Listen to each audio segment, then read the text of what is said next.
Bien, como les había mencionado en la clase anterior, el día de hoy nos vamos a dedicar nada más a resolver problemas.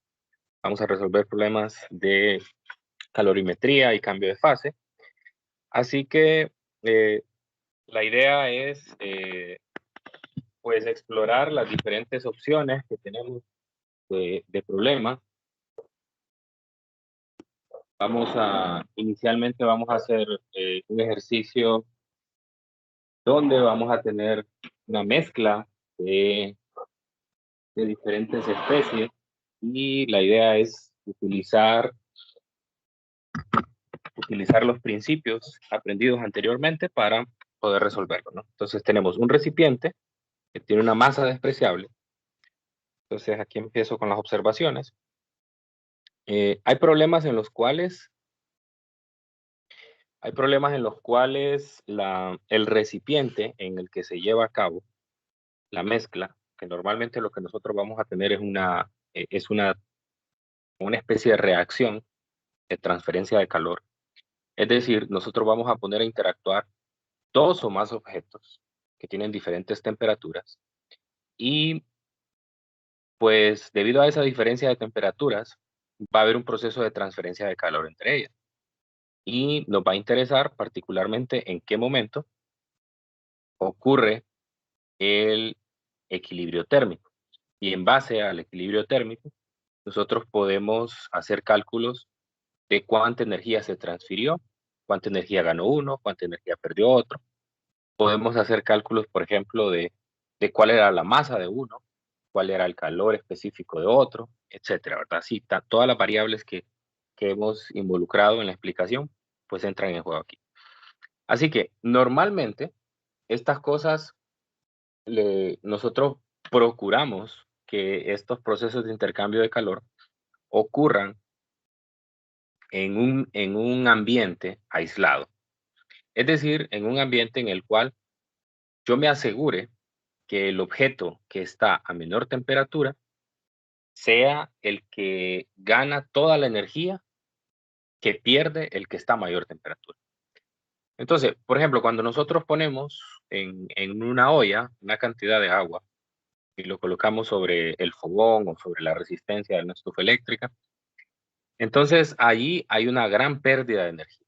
Es decir, toda la energía que nos está transfiriendo, hablemos de la resistencia en una estufa eléctrica, toda la energía que nos está transfiriendo por unidad de tiempo no está yendo directamente al agua. Primero, ya que la resistencia está en contacto con la olla, entonces al que primero le transfiere energía es a la olla. Así que una parte de la energía y normalmente las ollas están hechas de un material conductor, así que por lo tanto gran parte de esa energía que nos da la resistencia se va a consumir cuando calentamos la olla. Y después es la olla misma, caliente, la que viene a ser un medio para que la energía se transfiera hacia el agua. Y además, el entorno también se va a calentar. O sea, si usted acerca sus manos, entonces va a ver que hay bastante calor alrededor. Eso quiere decir que gran parte de la energía también se está yendo al ambiente y por lo tanto el proceso de intercambio de calor no es tan eficiente. Es decir, del 100% de la energía que yo estoy suministrando, no toda se va para calentar el agua, ¿no? Entonces, lo que queremos hacer normalmente en estos experimentos es que buscamos usar un recipiente aislado.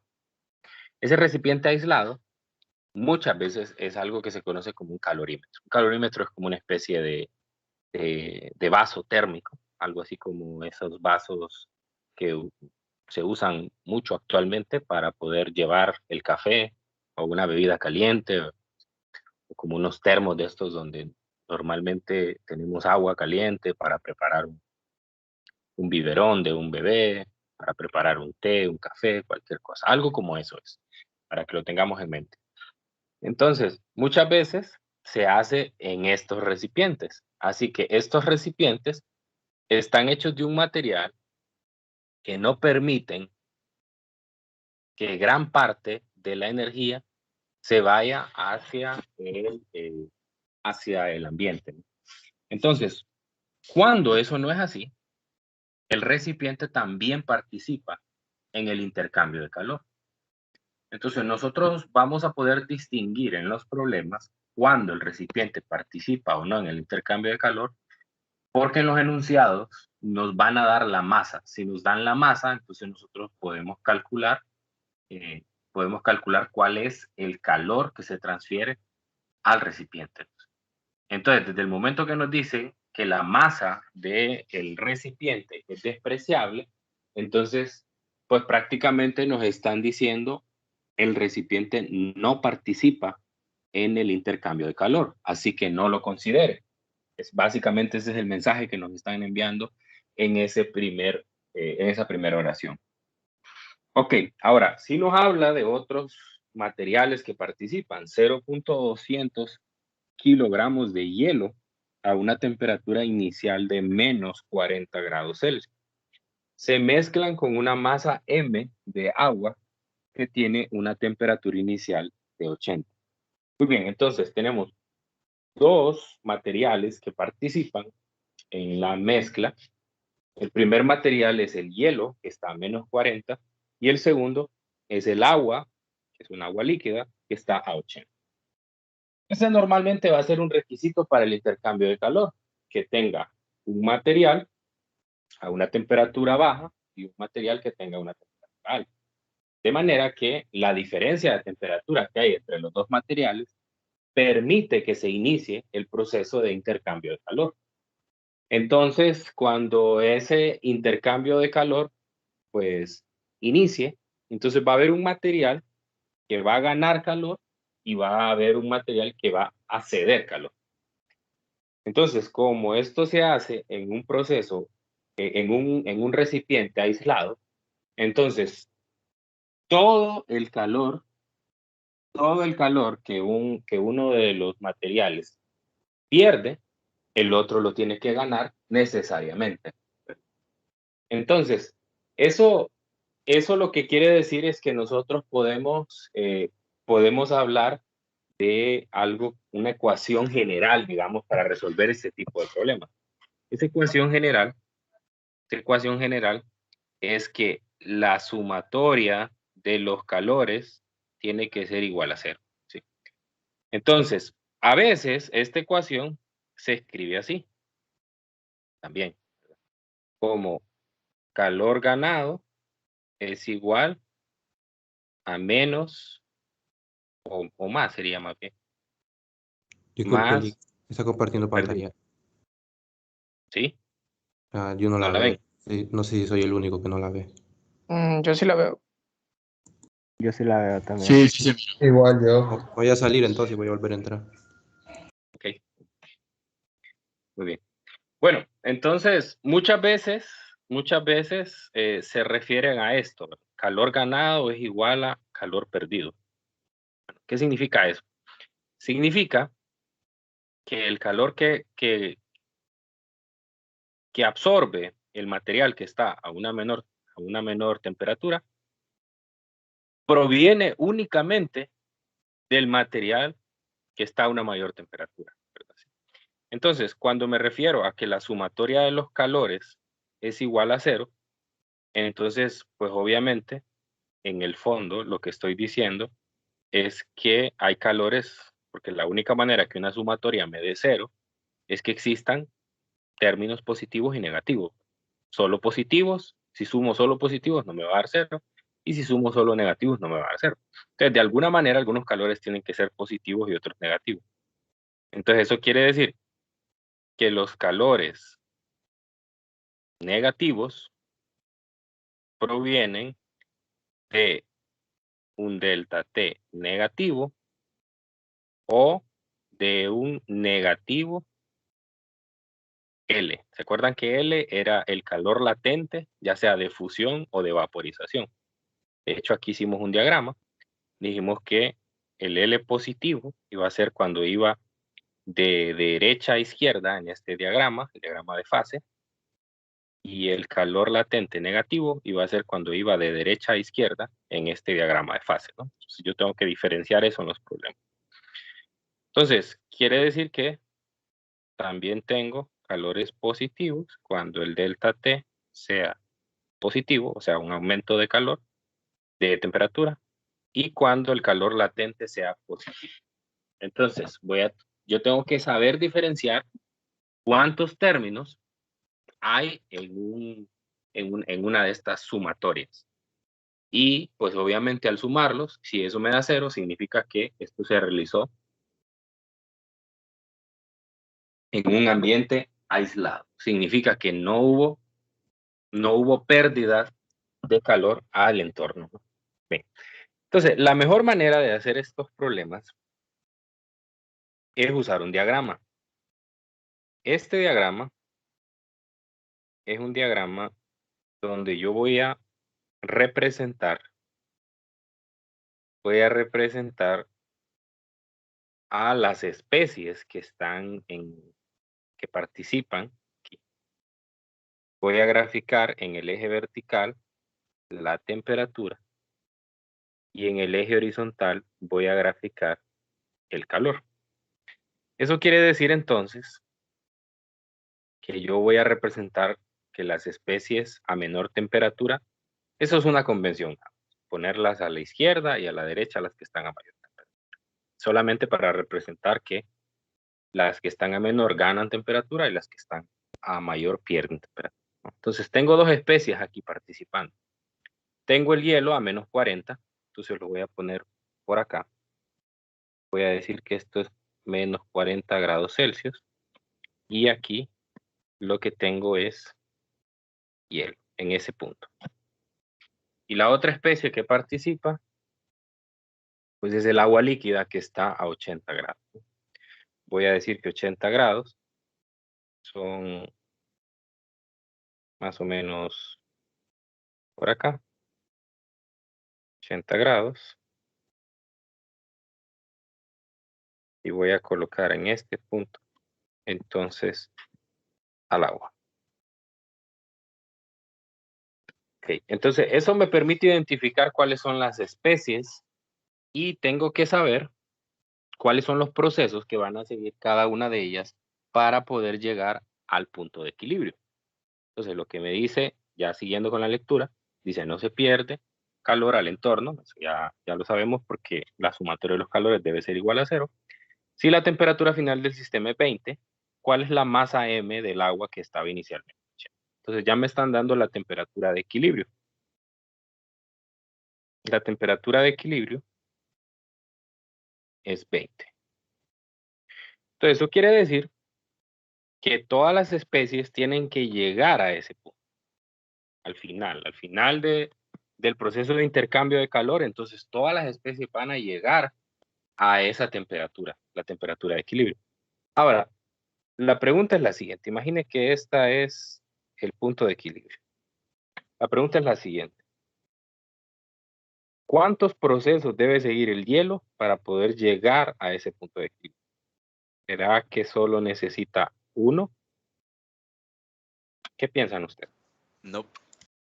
Primero tiene que llegar a 0 grados, ahí creo que sería un proceso. Y después tiene que hacer un proceso de fusión para convertirse en líquido. Y después de convertirse en líquido, sí poder llegar a los 20 grados. Excelente, muy bien, así es. Quiere decir que usted no puede hacer ese salto que yo acabo de representar aquí en la pantalla, porque es usted al ir desde menos 40 hasta 20, está pasando por una de estas curvas. Aquí. Esta es la curva inclinada hacia la izquierda. Esa es la curva que le habíamos llamado la curva de fusión. Entonces quiere decir que si estoy a presión atmosférica y la temperatura va aumentando, entonces yo atravieso esa frontera. Y atravesar esa frontera implica hacer un cambio de fase, ¿no? Entonces, para llegar a 20, perdón, que es la temperatura de equilibrio, yo necesito realizar un proceso de cambio de fase. Entonces, los pasos que va a seguir el hielo son los siguientes.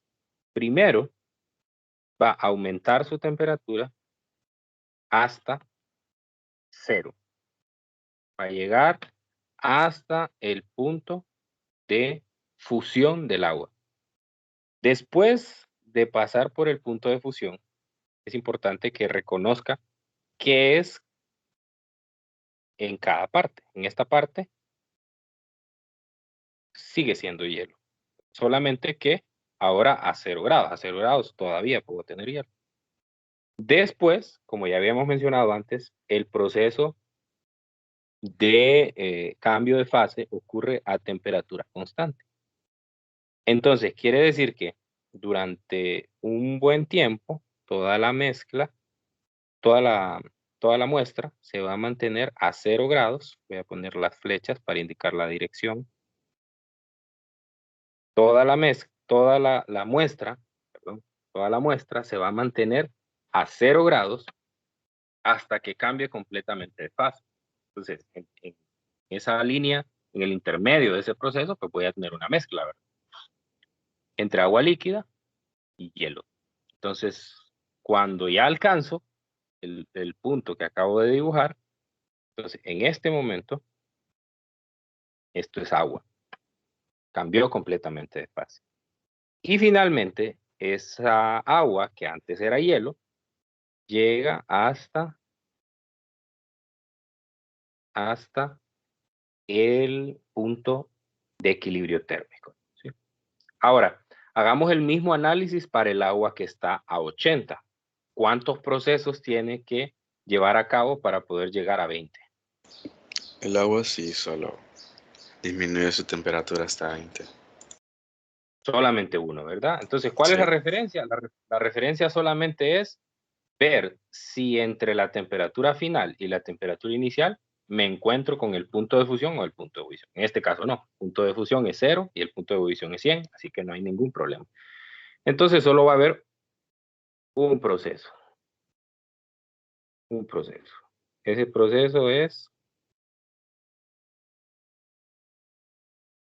tener agua líquida y aquí entonces lo que voy a tener es, finalmente es pura agua a 20. El hielo se derritió y el agua solamente bajó su temperatura. Muy bien, entonces, ahora lo que me corresponde es identificar cuáles son los calores asociados a cada uno de los procesos. Entonces le voy a llamar a este Q1, que es el proceso de calentar el hielo de menos 40 a 0. A este le voy a llamar Q2, que es el proceso de cambio de fase, convertir el hielo en agua. A este le voy a llamar Q3, que es el proceso de calentar el agua líquida, que antes era hielo, desde 0 hasta 20. Y le voy a llamar Q4 al proceso de disminuir la temperatura del agua a 80 hasta 20. Entonces, ¿para qué sirve eso? Eso sirve para realizar la ecuación anterior. La sumatoria de calores es igual a 0. Entonces, sustituyo cuántos calores tengo. Q1 más Q2 más Q3 más Q4 igual a 0. Entonces, este diagrama es importante porque me permite a mí reconocer cuántos procesos necesito para llegar al punto de equilibrio. Así de fácil. Entonces, ya una vez así, puedo saber cuántos términos va a tener la sumatoria. Ahora, aquí todos los calores aparecen positivos. Pero ahora el siguiente paso es que yo reconozca cuáles son positivos y cuáles son negativos. Entonces, solo para recordar, nosotros el Q puede venir de dos tipos. El MC delta T más menos ML. Ya sea el LF o el LB, cualquiera de los dos. Entonces, en el caso del primero, que es el MC delta T, que es el que proviene de un aumento o disminución de temperatura, con eso no hay problema con los signos. ¿Por qué? Porque el signo proviene del cambio de temperatura. Entonces, automáticamente el delta T me va a decir si es positivo o negativo. Si el delta T es positivo, entonces el Q va a ser positivo, eso significa que es un calor ganado. Si el delta T es negativo, el Q va a ser negativo, significa que es un calor perdido. Entonces ahí no hay que poner ningún signo. Donde usted sí tiene que poner el signo manualmente es en los cambios de fase. Entonces usted tiene que ver en el diagrama de fases para dónde se está moviendo. Si está haciendo, ubíquese en la región entre la frontera entre el sólido y el líquido. Entonces, ¿cuál de los dos procesos está haciendo? ¿El del calor latente de fusión positivo o el del negativo? Está haciendo el del positivo. Así es, porque estoy pasando de sólido a líquido. Entonces significa que el calor Q2 va a ser positivo. Ahora, coloquemos exactamente las ecuaciones. Ahí le vamos a poner ya los subíndices para diferenciarlo. Entonces, Q1 es un MC delta T, porque hay un cambio de fase. Entonces, usted en este diagrama, ¿cómo reconoce cuáles son MC delta T y cuáles son ML? Los MC delta T son los diagonales, a los que tienen una inclinación, una pendiente, como quiera llamar. Y los ML son aquellos horizontales, porque un cambio de fase siempre ocurre a temperatura constante. Entonces es fácil distinguir cuáles son de cambio de fase y cuáles son MC delta T. Así que recomiendo altamente hacer este diagrama siempre para los problemas, porque le va a dar mucha información. Incluso este diagrama da información de cuáles calores son positivos y cuáles son negativos. Ahí se puede ver que hay 3 calores positivos, que es el Q1, Q2, Q3, porque las flechas van hacia la derecha, ¿no? Recuerde que en el eje horizontal tengo graficado el calor. Entonces quiere decir que el cambio de calor que va a haber, si me muevo hacia la derecha va a ser positivo. Y en el caso del Q4, como me muevo hacia atrás, hacia la izquierda, entonces va a haber una pérdida de energía. Bien, entonces escribamos qué es cada uno. Entonces Q1 va a ser la masa del hielo, si lo voy a representar, MH, por el calor específico del hielo, por el delta T1. Más Q2 va a ser el cambio de fase. Será la masa del hielo, por el calor latente de fusión. Vea que lo estoy poniendo positivo, como antes había indicado. Q3, entonces, va a ser un masa de hielo. Cuidado, siempre es hielo, siempre es la misma masa, ¿no? A pesar de que ya en el proceso 3, que es pasar de 0 a 20, sigue siendo la misma masa de hielo, solamente que ya la he cambiado de fase, ahora es agua. Pues por eso, para no confundirla con la otra agua inicial que tenía, que era 80 grados, entonces siempre le sigo poniendo el subíndice H. Pero sepa que en ese momento ya no es hielo, sino que es agua, pero siguen teniendo la misma cantidad de masa. Luego, el calor específico del agua. Ahí sí tiene que tener cuidado, no vaya a poner el del hielo porque va a haber un error, que estaría indicando que la sustancia es agua líquida. Estaría indicando que la sustancia es hielo y no agua líquida como efectivamente es. Luego, el delta T3, el del proceso 3. Y todos estos son positivos, los 3 son positivos. Tiene que haber negativos, de lo contrario, entonces esto no va a dar 0, ¿no? Entonces el negativo es el 4, porque si se fijan, este va a perder calor. Entonces este va a ser igual, ser la masa de agua por el C del agua por el delta T4. Ahora, pero se preguntarán, bueno, pero no lo puso negativo. Si no lo puse negativo, porque el negativo me lo va a dar directamente el delta T4. El delta T4 es negativo. Así que puedo, de hecho, de una vez ya calcular quién es delta T1, delta T3, delta T4. delta T1 es el cambio de temperatura que hay en el hielo desde 40 hasta 0. Entonces la temperatura final es 0 grados y la inicial es menos 40. Ojo con los signos, ¿verdad? Ya el primer menos ya lo trae la fórmula del delta T. Y el otro menos es el que ya trae, es el de la temperatura inicial. Entonces, cuidado ahí con esos signos. Eso significa que esto nos da positivo 40. Ojo que es un cambio de temperatura, entonces colocamos Celsius grado. Delta T2 es el cambio de temperatura que hay en el proceso 3. Es pasar el agua de 0 a 20. Entonces, la temperatura final es 20 y la inicial es 0. Por lo tanto, esto me va a dar positivo 20 Celsius grado. Y delta T3, como ya había adelantado, va a ser negativo. Es el cambio de temperatura que hay en ir desde 80 hasta 20 con el agua líquida. Así que la temperatura final es 20 y la inicial es 80. Así que aquí tengo menos 60 Celsius grado. Entonces, por eso les decía que el último proceso iba a ser de signo negativo. Dígame. No es T4 y T3. Este último es T4. Y el otro es T3, creo. Sí, así es. Gracias. Entonces, el último calor, el calor asociado al calor que llamamos Q4, va a ser negativo porque el delta T, como ven, es negativo.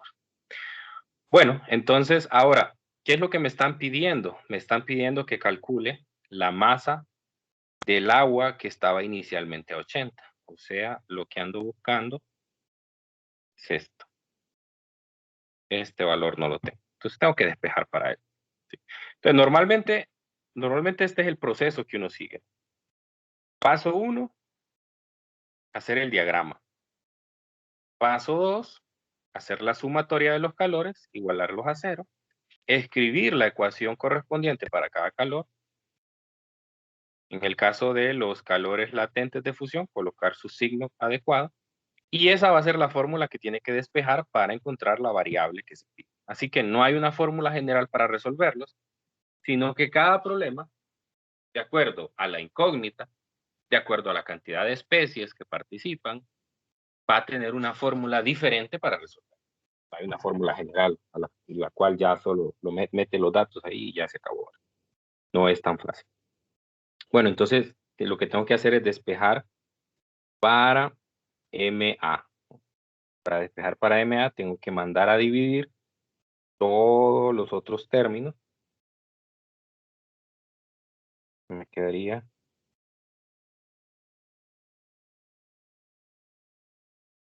masa de agua. Voy a copiar todo esto.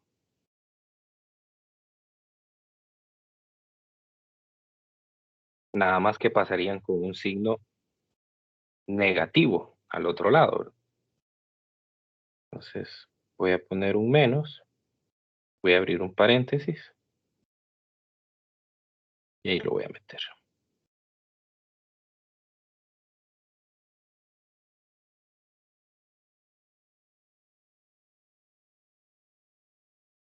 Cierro el paréntesis. Y luego mando a dividir CA y delta T4.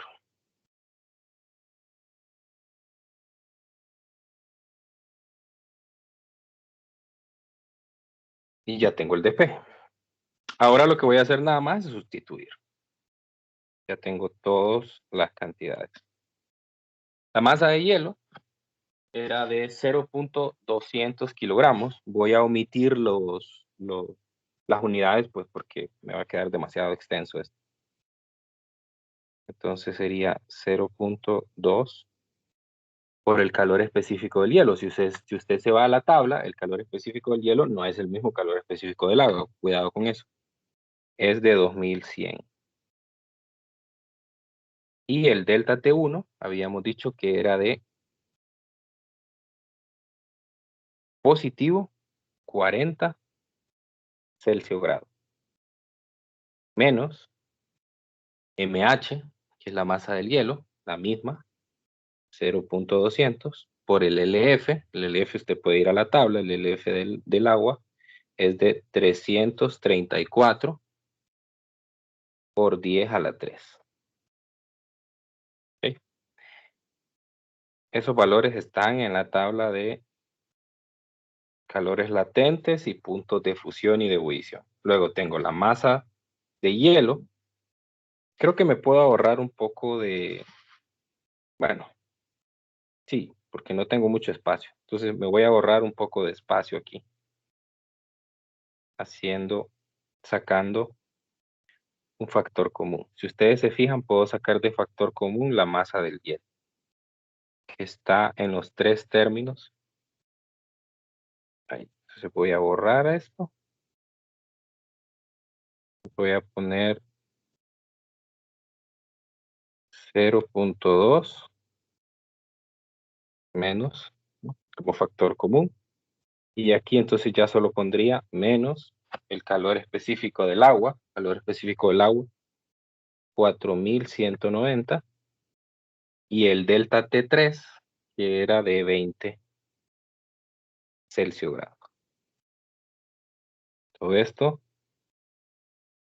dividido entre el calor específico del agua, que son 4190, por el delta T4, que el delta T4 recuerden que era menos 60. Menos 60. Ok, entonces ayúdenme con ese cálculo.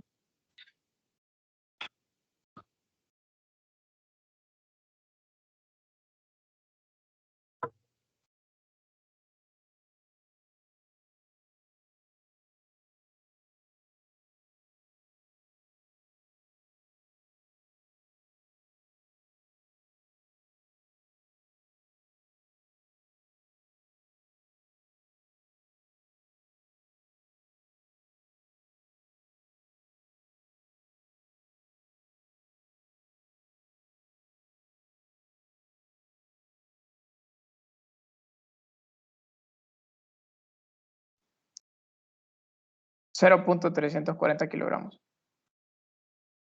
0.340. Sí. No sé ¿Seguro? si a alguien más le da algo diferente. Sí, a ver si lo confirman, porque a mí me da 0.4. ¿Hay alguna A mí diferencia? también 0.4. A mí también me da Ah, 0.4. disculpe, es cierto. Estaba redondeando mal. Ah, muy bien, excelente. Entonces, esa es la masa del agua, 0.400 kilogramos. Muy bien, entonces de eso se tratan estos problemas. Digamos, son problemas, no son problemas sencillísimos, porque tampoco solo es de meter en la fórmula, pero un tanto mecánico, ¿sí? Es decir, básicamente el proceso siempre es el mismo. Construir este diagrama, identificar dónde está la especie de menor temperatura, la de mayor temperatura, identificar los procesos que va a llevar a cabo cada una de las especies para llegar al punto de equilibrio. Identificando los procesos, entonces usted lo que tiene que hacer es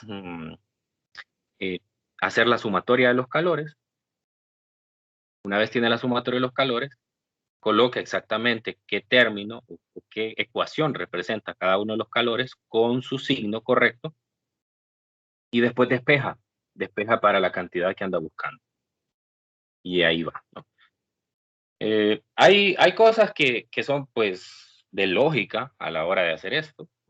Por ejemplo, si usted ve que la masa le da negativa, evidentemente pues su problema está malo. Si anda buscando una temperatura, por ejemplo, si en lugar de pedirle la masa, le dieran la masa y le preguntaran cuál es la temperatura de equilibrio, entonces lo lógico es que la temperatura de equilibrio siempre esté en una temperatura no en medio, sino que una temperatura cercana o entre la temperatura más alta y la más baja. O sea, tiene que estar entre menos 40 y 80. No puede ser más allá de 80 ni menos de menos 40. Así que esos son indicios, ¿verdad? Para que uno sepa Por ejemplo, si le piden calcular un calor específico no va a ser negativo.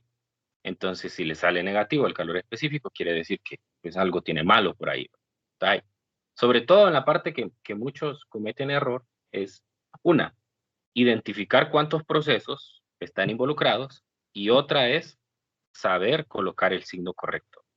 Entonces, la referencia, como les dije antes, el signo para los calores MC delta T lo va a dar el delta T. Así que ahí no se preocupe por signos.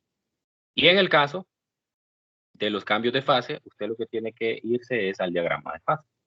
Aquí está esta figurita, tómele una captura, dibújela ahí en sus apuntes, de manera que usted sepa exactamente cuándo va a ser el calor latente de fusión, cuándo va a ser positivo, cuándo va a ser negativo, dependiendo de la transición que usted está haciendo. Bien, no sé si alguien tiene alguna consulta sobre este ejercicio.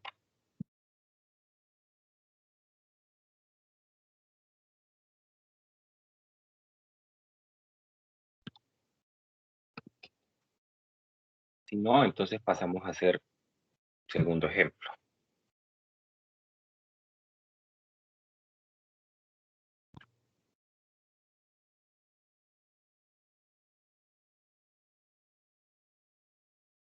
Vamos a hacer el problema 38.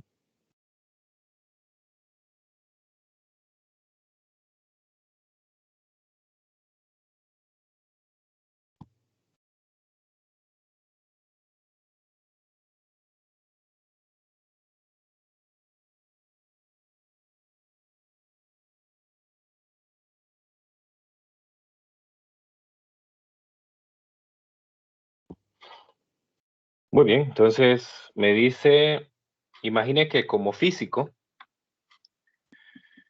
introduce calor en una muestra de 500 gramos a una tasa de 10 kilojoules por minuto, eso es una potencia, mientras registra su temperatura en función del tiempo. La gráfica de sus datos se muestra en la figura 1738. Inciso A, calcule el calor latente de fusión del sólido. Inciso B, determine los calores específicos de los estados sólido y líquido del material. Bien, este problema, a diferencia del anterior, usted no sabe de qué material están hechas las muestras. Usted lo que hace nada más es el proceso de intercambio de calor, y si se fijan se parece mucho al anterior. Viene de una temperatura por debajo del cero, luego llega a un punto, fíjese en esta parte, ¿no?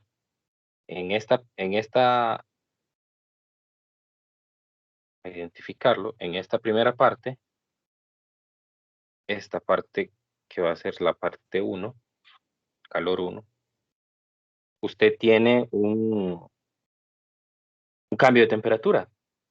Desde, vamos a ver cuál es la escala aquí.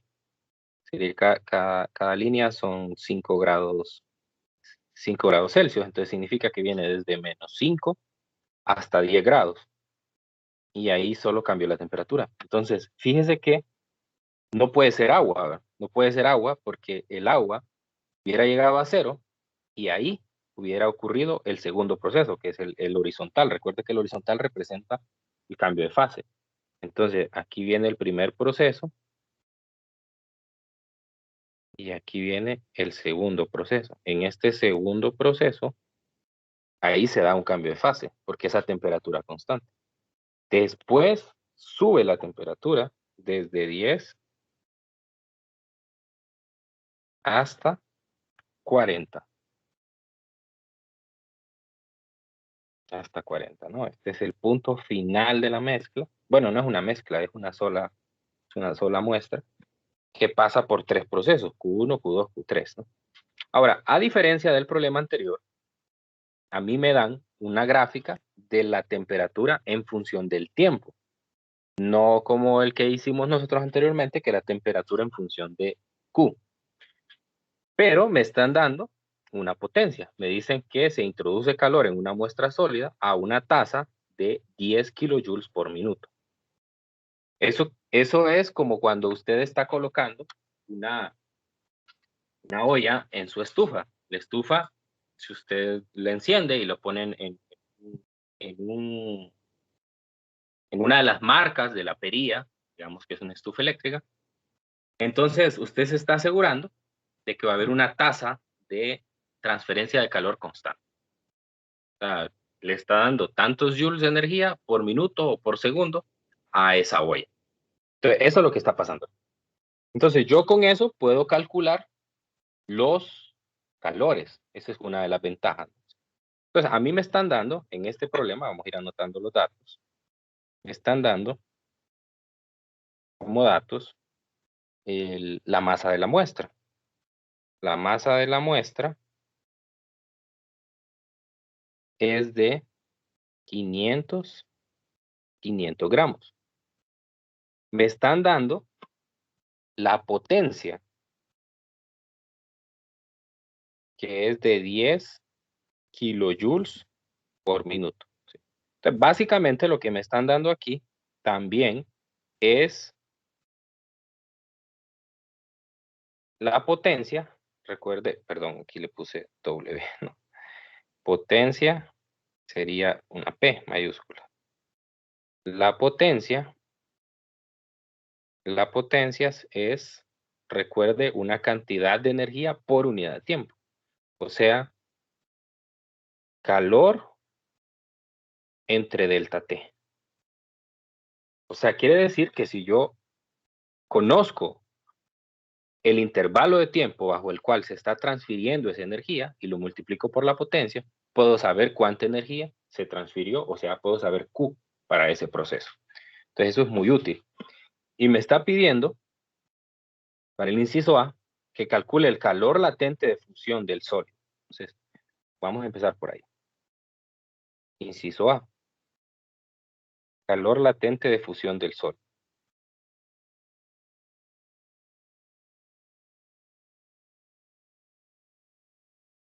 Bueno, no hay evidencia. Vamos a ver. Digamos, no hay una evidencia contundente, ¿verdad? De que ahí en 10 está ocurriendo un cambio de fase de sólido a líquido, ¿verdad? Pero obviamente por las cosas que nos piden, asumimos eso. Asumo que antes del proceso horizontal está en estado sólido y después del proceso horizontal está en líquido, ¿no? Asumo eso porque precisamente me está pidiendo los calores específicos de los estados sólidos y líquidos del material en el inciso B. Pero bien, quiero que sepan también que es una gráfica similar a esta podría representar el otro punto también, el punto de ebullición. Simplemente sería a temperaturas más altas, pero también se representaría con la misma forma. Ok, entonces, en el inciso A, lo que yo puedo notar, aquí voy a borrar lo que anoté. Pero yo lo que puedo notar aquí es que todo este proceso de acá, desde 0 hasta 1 minuto, sería el primer delta T. Entonces a ese delta T le voy a llamar delta T1. No cambio de temperatura, sino delta T de tiempo. Entonces este sería el delta T1. Y el otro sería desde el 1 hasta el 2.5. Ese sería el delta T2. Y desde 2.5 hasta 4 es el último. Sería delta T3. Entonces,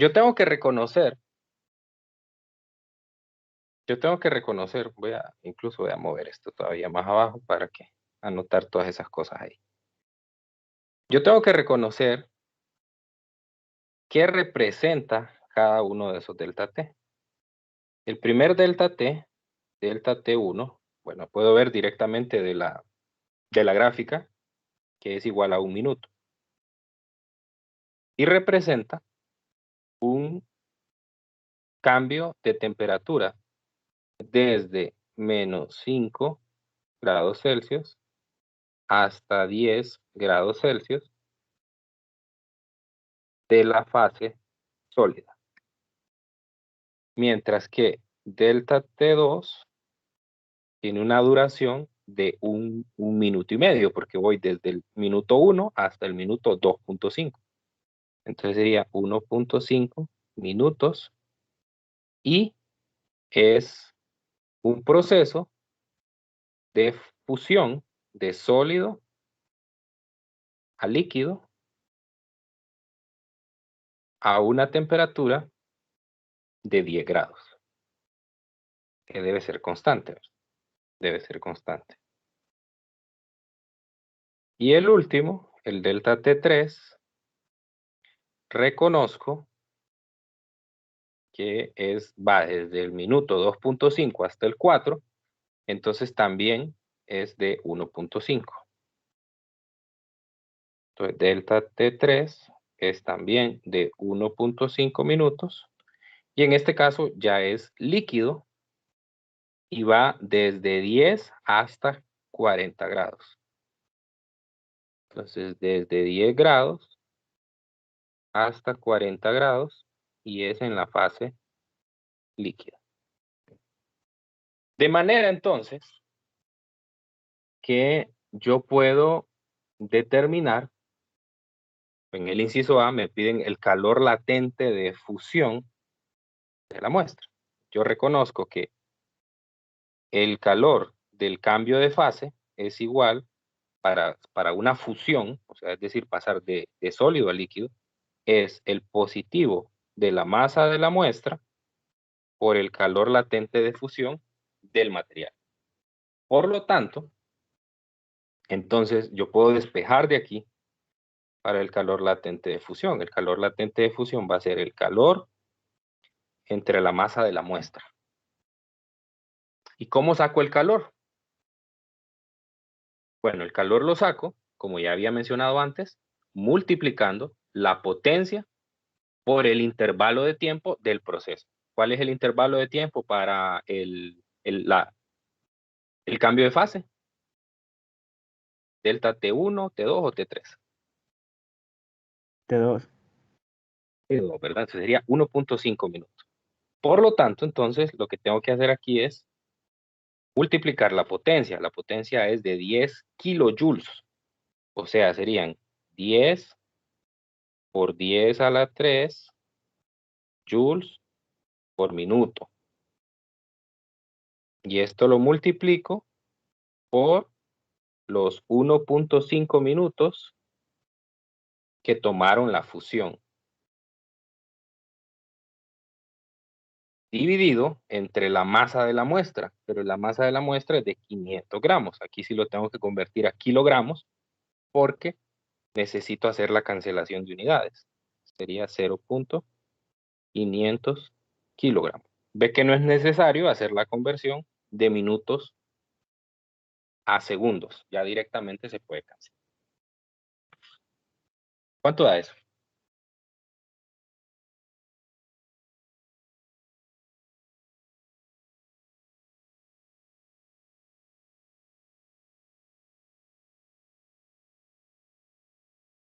$30,000. 30.000, correcto. 30.000. O 3 por 10 a la 4. El calor latente, recuerde que se expresa en joules por kilogramo. Joules por kilogramo. Entonces, ahí tengo mi respuesta del inciso A. Solamente tuve que multiplicar la potencia por el intervalo de tiempo en el que se da el cambio de fase y con eso tener Q y luego dividirlo entre la masa y la muestra. Ok, inciso B. Determine los calores específicos de los estados sólido y líquido del material. Entonces ahora tengo que hacer el mismo proceso, solamente que en las partes donde se da el cambio de temperatura. Entonces B sería calores específicos. Entonces voy a empezar con la parte sólida. La parte sólida es desde -5 hasta 10 grados. Entonces, en ese caso, recuerde que la ecuación, que voy a llamar Q1, va a ser igual a la masa de la muestra por el C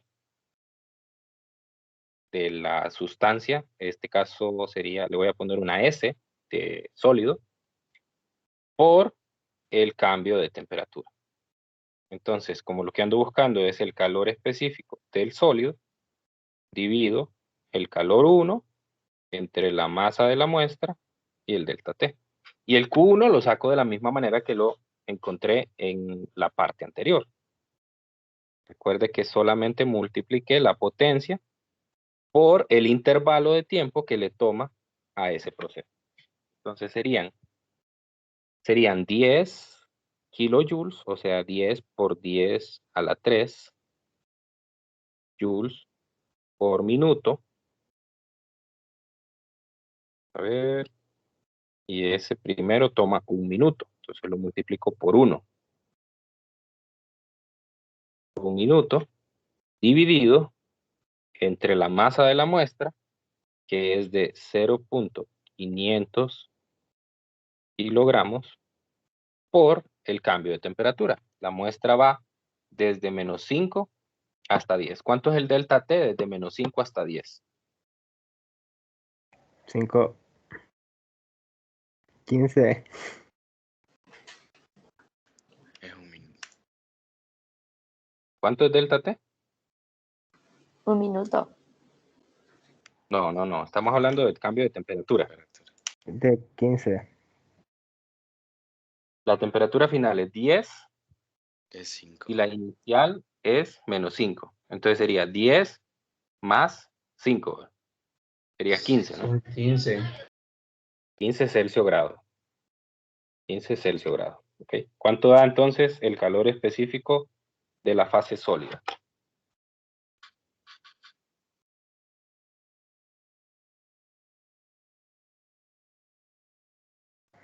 $1.33 por 10 a la menos 3.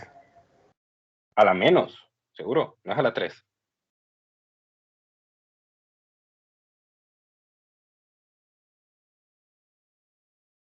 No puede ser tan pequeño. Creo que es por 10 a la 3.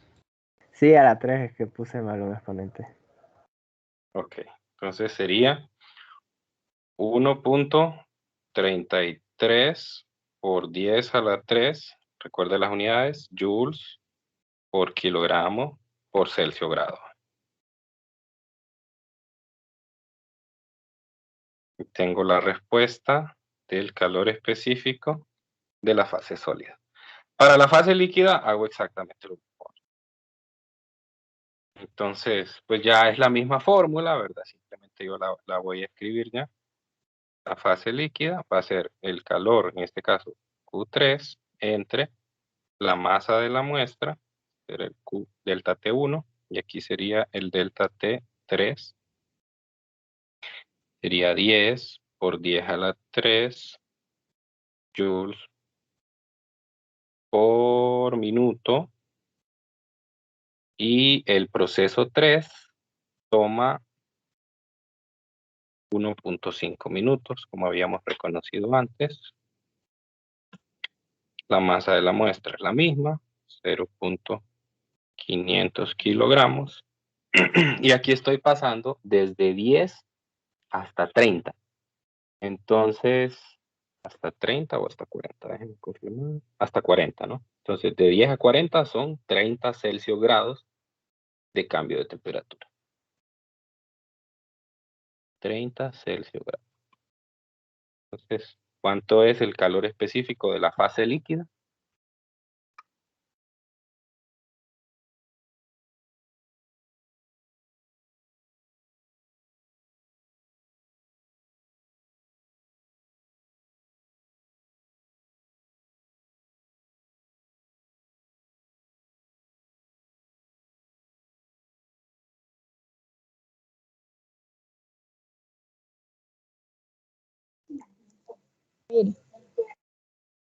¿Cuánto? 1000. 1000, ¿verdad? Entonces sería 1 por 10 a la 3 joules por kilogramo por Celsius grado. Y eso pues es todo lo del problema. Entonces, como ven, son dos problemas diferentes. Ambos son de objetivos mínimos. La diferencia del primero con el segundo, pues es que en el segundo nos dan un diagrama de temperatura versus tiempo. Entonces, con la potencia, saber que en todos estos procesos siempre la potencia es constante. O sea, no es que normalmente, bueno, pues uno puede hacer en la estufa eso, ¿no? Que puede poner la perilla, ponerla para una intensidad más baja, ¿no? Entonces ahí cambia la potencia que le está transmitiendo a la muestra, ¿no? Pero en estos problemas normalmente va a ser así. La potencia va a ser una constante. Entonces, tanto en... Cuidado con eso, no caer en ese error, ¿verdad? Al decir que la potencia es constante, estoy diciendo que la cantidad de joules por unidad de tiempo, tanto en el proceso 1, el 2 y el 3, es la misma, ¿sí?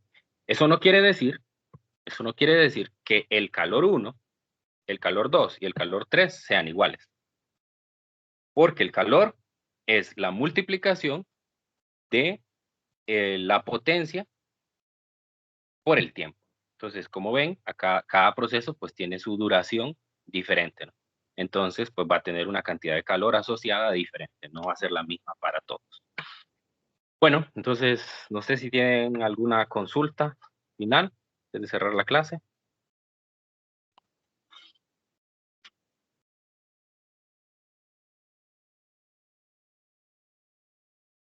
Muy bien, entonces mañana vamos a resolver un problema, pero de objetivos avanzados, un problema en el cual el razonamiento va un poquito más, más arriba, pero básicamente la idea es la misma, es decir, siempre seguir trabajando con procesos de intercambio de calor, reconocer cuáles son los que están a menor temperatura, mayor temperatura, ¿verdad? Para saber cuáles ganan, cuáles ceden calor, y usar pues esta ecuación de la sumatoria de calores que me va a permitir a mí pues encontrar las variables del problema PIDA.